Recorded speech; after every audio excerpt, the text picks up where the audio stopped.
Salut tout le monde, j'espère que vous allez bien. Bon, ça y est, le deuxième tour est fini, maintenant on est passé au final de conférence. Je vous avoue que je vais pas rester très longtemps là-dessus parce qu'on a quand même pas mal de choses à voir entre la draft loterie qui s'est passée cette semaine et aussi bien sûr l'annonce des All-NBA Teams. Donc j'essaie de faire assez bref, on y arrive tout de suite, allez-y. Alors je commence par l'affrontement entre les Spurs et les Rockets. Bon, il me semble que dans une des vidéos précédentes, j'avais peut-être pronostiqué une victoire 4-2 des Spurs. On appelle ça avoir du pif. Donc voilà, bon, ça s'est passé plutôt tranquillement pour les Spurs, ils n'ont pas vraiment été accrochés. Leur dernier match, on va pas appeler ça un match, parce que sans Kawhi Leonard, on se dit qu'il y aura quand même un petit peu plus de tension. Non, pas du tout. Quand James Harden te fait 10 points à 2 sur 7 au shoot en perdant 7 ou 8 ballons, il était catastrophique. Donc au moins c'était assez simple comme match vu qu'ils ont pris 39 points d'écart.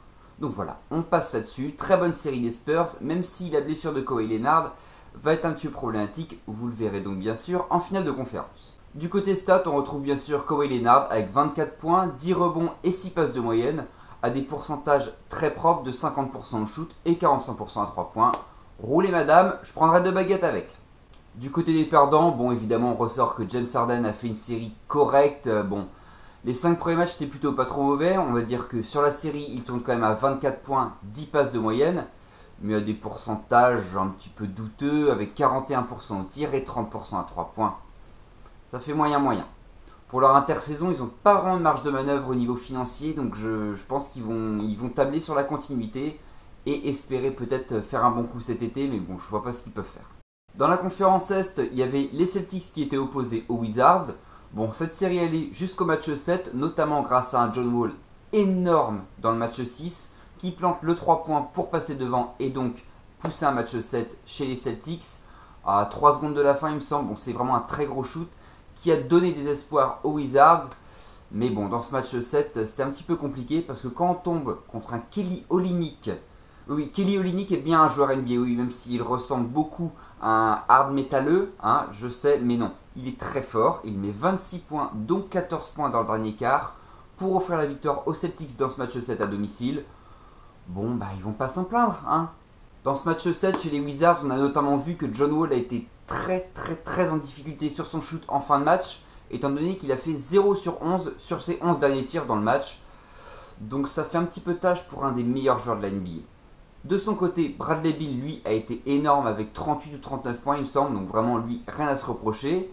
Et Marcin Gortat, bon, on va dire qu'il a fait un match affreux. Et ensuite, sa sortie médiatique, c'est de dire « Je ne sais pas si Washington est une bonne équipe pour moi ». Donc je pense que cet été, il va y avoir 2-3 petites bricoles à revoir eux aussi. Côté stats, du côté de Boston, on retrouve Isaiah Thomas avec 27 points, 7 passes de moyenne. Bon, à des pourcentages un petit peu limite, mais ça reste correct avec 45% au shoot et 35% à 3 points. Du côté des Wizards, bon, on retient John Wall évidemment, avec 25 points, 10 passes de moyenne. Mais lui, ses pourcentages sont un petit peu plus douteux, avec seulement 38% au shoot et 28% à 3 points. Oh là là, mais ça va trop vite. Mais regardez, mais qu'est-ce qui se passe? Mais c'est l'ordre de la draft loterie. Oh mon dieu, regardons ça. La draft loterie, pour ceux qui ne le savent pas, selon la saison, les moins bonnes équipes de la NBA ont été classées selon celle qui a le plus mauvais bilan, a le plus de chances d'être en premier. Donc je vous passe un petit peu les détails, c'est un petit peu compliqué. Les équipes se battent donc pour avoir le meilleur choix possible, qui signifie avoir un des meilleurs joueurs universitaires disponibles pour rentrer en NBA. Comme vous pouvez le constater, Boston a fait un énorme coup cette saison, étant donné qu'ils sont en finale de conférence contre les Cavaliers et qu'ils ont le premier choix de la draft. Donc potentiellement, ils peuvent avoir un des meilleurs joueurs disponibles, si ce n'est le meilleur joueur disponible, et en plus continuer à être très fort. Ça commence à être compliqué un petit peu pour certaines personnes à l'Est. Ils sont suivis des Lakers et des 76ers. Bon, les Sixers s'en tirent bien étant donné qu'ils ont échangé leur choix avec les Kings. Bon, ça c'est des clauses dans les transferts, je ne vais pas rentrer là-dedans, ça serait trop long. Dans l'histoire, ceux qui se sont un petit peu couillés, bah, c'est les Suns. Hein. C'était quand même prévu pour être deuxième choix.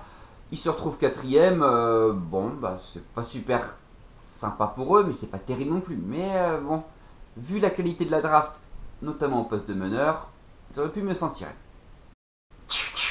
Mais tout s'enchaîne encore plus vite. Regardez, c'est les All-NBA Team. Bien sûr, la All-NBA First Team est composée de James Harden, de Russell Westbrook, LeBron James, Anthony Davis et Kawhi Leonard. Bon, Rien de très surprenant. Westbrook et Harden vont se battre tous les deux pour le titre de MVP, même si je pense que Harden devrait l'être. LeBron James, aucune surprise. Kawhi Leonard non plus. Anthony Davis, je suis pas vraiment fan, mais bon, s'il faut un pivot très fort, ok, il l'est sans aucun problème. Mais son bilan collectif, il y avait un petit peu mieux à proposer, dirais-je. Dans la All-NBA Second Team, il n'y a pas vraiment de surprise non plus avec Stephen Curry, Isaiah Thomas.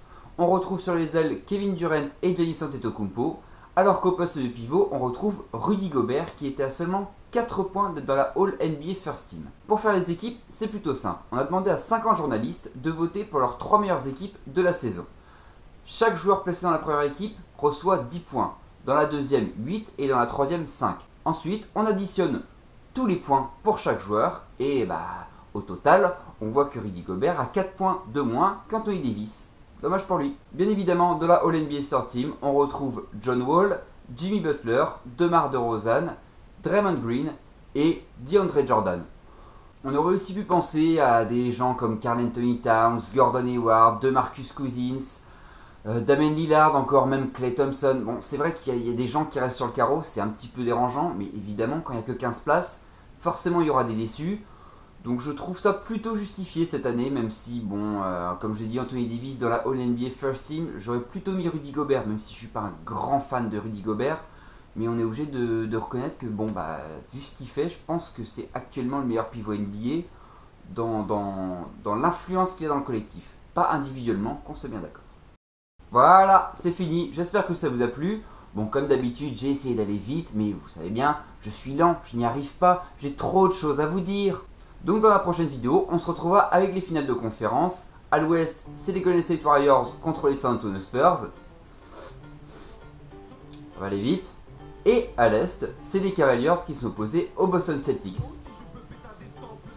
Ça va aller vite. Je me pencherai aussi dans une vidéo avant la draft sur les futurs joueurs universitaires à gros potentiel, donc on va sûrement voir l'année prochaine en NBA. Je ferai une petite vidéo de 10 minutes là-dessus pour vous présenter les futurs prospects. En attendant, je vous souhaite une bonne semaine ou de belles semaines si les finales de conférence arrivent à durer un petit peu plus que prévu, ce que je ne crois pas du tout. Et sur ce, salut tout le monde!